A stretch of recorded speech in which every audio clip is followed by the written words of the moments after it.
Avec vous sur Sud Radio pour le 10h midi, chaque jour à 10h30, la parole à une personnalité. Aujourd'hui, c'est le professeur Michel Lejoyeux. Bonjour professeur. Bonjour, merci pour cette invitation. Merci d'être avec nous. Vous êtes directeur des services de psychiatrie et d'addictologie des hôpitaux Bichat et Maison Blanche. Et vous avez publié un livre tout à fait passionnant, Les 4 temps de la Renaissance, aux éditions Jean-Claude Lattès. C'est un livre qui nous concerne tous. Je ne sais pas si au départ vous l'avez écrit au moment du Covid, parce que c'est un livre qui concerne le test post-traumatique quand on a eu un traumatisme, quel qu'il soit. Vous dites que ce n'est pas une fatalité. C'est vrai qu'en cette période de pandémie, on ne vit pas tous de la même manière ce confinement, et il semblerait que les services de psychiatrie, les psychiatres, psychologues soient extrêmement assaillis de très nombreuses personnes qui vivent très mal ce confinement. Est-ce que vous confirmez cela ? Ce que je confirme, c'est que ce confinement est très inégalitaire dans ses impacts. Celles et ceux qui allaient déjà pas bien avant sont particulièrement en difficulté. Mais c'est vrai pour la psychiatrie comme pour toutes les autres disciplines. Ils accèdent moins aux soins et ils sont plus en difficulté. Donc j'ai à la fois un message de vigilance vis-à-vis de cela à transmettre, et puis aussi un message optimiste pour dire que celles et ceux qui globalement vont bien peuvent mobiliser, avec quelques petites aides, et c'est ça que je propose dans le livre, leur capacité de résistance et de résilience. Oui, vous dites le Covid au départ ne concernait pas les psychiatres, les psychologues. On parlait très peu de la santé mentale. Et vous dites le Covid a bousculé nos vies, nos émotions, notre façon de voir la vie. Et cette seconde vague a des effets peut-être pires que la première. C'est une chose qui revient assez souvent. Oui, en tout cas, ce dont on s'aperçoit, c'est qu'il faut qu'on se protège de l'infection par des gestes barrières qui sont indispensables, mais il faut aussi qu'on protège son esprit face à une situation complètement nouvelle, complètement inédite. C'est pour ça que moi je propose, par exemple, qu'on s'habitue un peu à la nouveauté. Vous voyez, il s'est passé tellement de choses nouvelles depuis le début du Covid que on peut faire des petites expériences de nouveauté très simples, de stimulation qui vont nous aider à résister.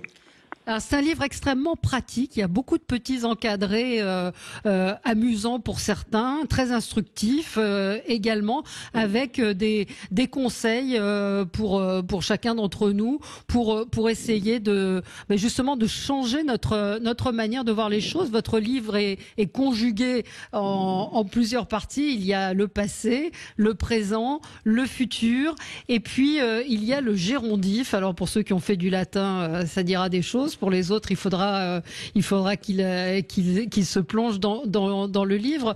Mais comment on fait pour chasser les mauvaises pensées ? Quels sont les petits trucs que vous pouvez nous donner ?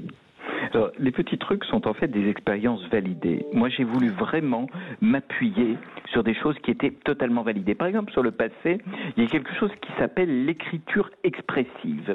Vous allez prendre 10 minutes par jour, 3 souvenirs chargés d'émotions, qu'on appelle les souvenirs chauds, et 3 souvenirs plutôt neutres, qu'on appelle les souvenirs froids.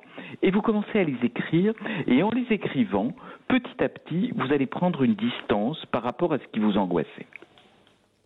Donc ça, c'est assez facile à faire. Vous dites, il faut écrire son passé. Vous parlez également de la parabole. J'ai bien aimé la parabole du casseur de pierre. Et je trouve que cette parabole, elle est intéressante parce que on pourrait dire le verre à moitié vide ou le verre à moitié plein. C'est la façon dont chacun d'entre nous envisage sa vie. Oui, c'est aussi la question du sens, si vous voulez. C'est ça. Il y a une vraie différence entre ce qui nous arrive là, c'est-à-dire qu'on est frappé par une pandémie planétaire, vis-à-vis de laquelle aucun de nous n'a de reproche à se faire. Et cette histoire, c'est une histoire de Peggy.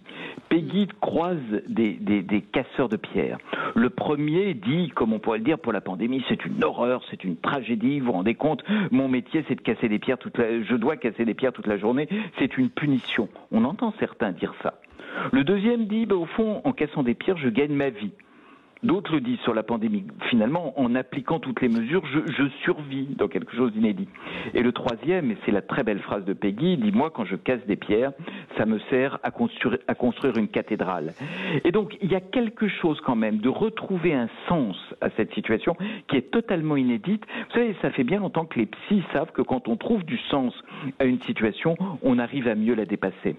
Oui, vous dites à un moment de votre livre, en parlant du présent, suis-je le seul à m'en être aperçu? Je vais vous partager un agacement récent, mais récurrent, que vous dites que vous n'en pouvez plus d'entendre depuis la pandémie.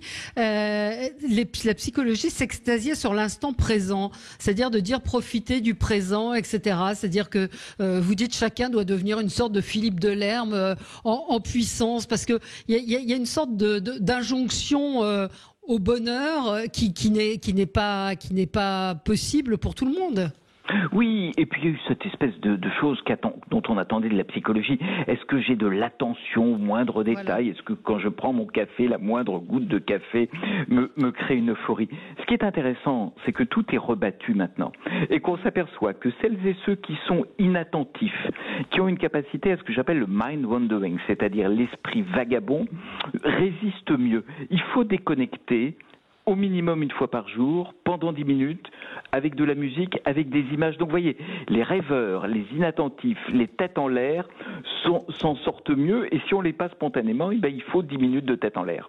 Oui. Alors on n'est pas tous égaux devant ces stress post-traumatiques. Vous dites que ce n'est pas une fatalité, mais chacun réagit différemment. Un stress qui sera un stress pour moi ne le sera pas pour vous. Donc dans ces cas-là, comment faire ? Dans ces cas-là, déjà, reconnaître cette inégalité. Et puis, vous savez, en médecine, déjà, ne pas se faire du mal. Ne pas tomber dans des faux traitements. L'alcool en est un. Vous voyez, on se dit, je vais me calmer avec l'alcool. Le tabac en est un.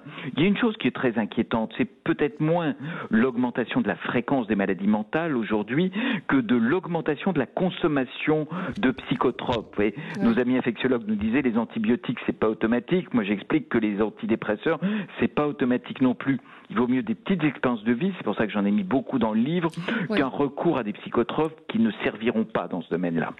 Oui, c'est vrai qu'il y a beaucoup de conseils, d'encadrer.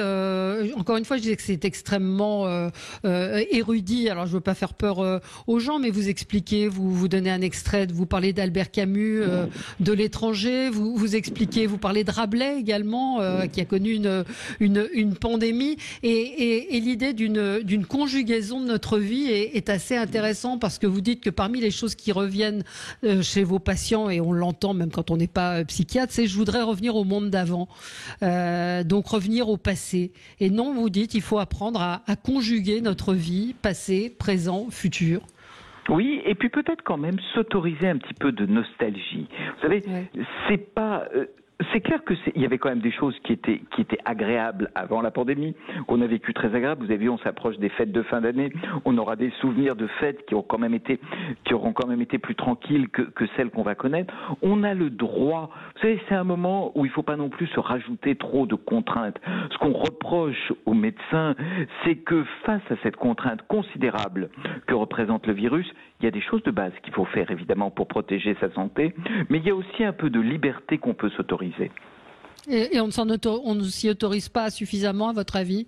En tout cas, il faudrait qu'on fasse attention on a tellement peur qu'on se demande, vous voyez, la manière idéale de penser, d'agir. Revenons à l'essentiel, on prend pas de toxiques, on fait des expériences de bonne humeur, et puis on retrouve une certaine liberté, et on cultive certains de ses défauts. Moi, j'aime bien l'idée qu'en période de crise, certains de nos défauts, comme l'inattention, l'esprit canaille avec le goût de la nouveauté, vous voyez, quelques petites choses comme ça, on a le droit de l'être. On a le droit de s'amuser aussi, vous voyez.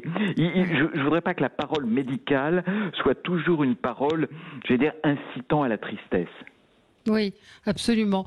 J'écoute, je regarde ce que disent nos auditeurs et ils nous disent oui, mais tout ce qui est alcool, tout ça, cela sert de béquille. Oui, des béquilles, mais c'est des béquilles qui ne nous aident pas à rester,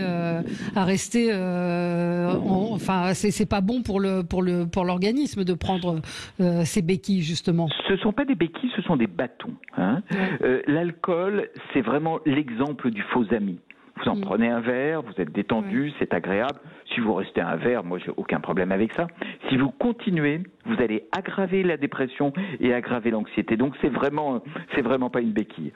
Oui, donc il faut pas faire ça. Donc c'est un livre, encore une fois, je le rappelle, Les 4 temps de la Renaissance, paru chez Lattès. C'est un livre extrêmement accessible, facile, qui vous donne, qui vous fait réfléchir sur ce qu'on vit chacun d'entre nous, avec on se retrouve tous dans votre livre, avec parfois il y a aussi toute cette partie sur les rêveries tristes du futur, les anticipations optimiste, comment fermer la porte à des idées noires. Il y a beaucoup de choses extrêmement concrètes et beaucoup d'encadrés qui permettent d'avancer peut-être et de nous aider à sortir de cette angoisse, de cette anxiété qu'on peut ressentir. Puis surtout ne pas hésiter à consulter, professeur Lejoyeux, si vraiment on n'est pas bien.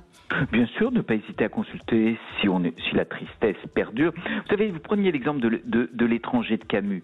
Vous l'avez cité, pour moi c'est un exemple fondateur. L'étranger de Camus, il est malade de son absence d'émotion. Donc quand on n'a pas d'émotion, c'est inquiétant. Quand on a des émotions tristes qui durent tout le temps, c'est inquiétant. Quand on passe par des hauts et par des bas, par des moments d'anxiété puis des moments de tranquillité, là, simplement, ça veut dire que notre esprit fonctionne.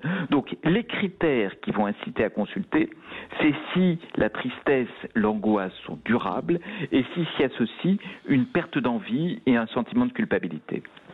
Merci beaucoup, professeur Lejoyeux, professeur Michel Lejoyeux. Donc vous êtes psychiatre et vous êtes professeur d'addictologie à l'université de Paris. Et je précise le titre de votre livre, Les 4 temps de la Renaissance. Le stress post-traumatique n'est pas une fatalité. Vous aviez publié et on peut le conseiller également. J'avais adoré ce livre, Les 4 saisons de la bonne humeur, parce que vous êtes quelqu'un d'assez optimiste. Il faut quand même le souligner. C'est paru chez Jean-Claude Lattès. Merci beaucoup, professeur. Merci à vous. Et vous aussi, merci pour l'optimisme que vous diffusez. Nous sommes, à la manière dont vous le faites et à la manière dont je le fais, je crois que vraiment, il y aura des difficultés, mais on va y arriver.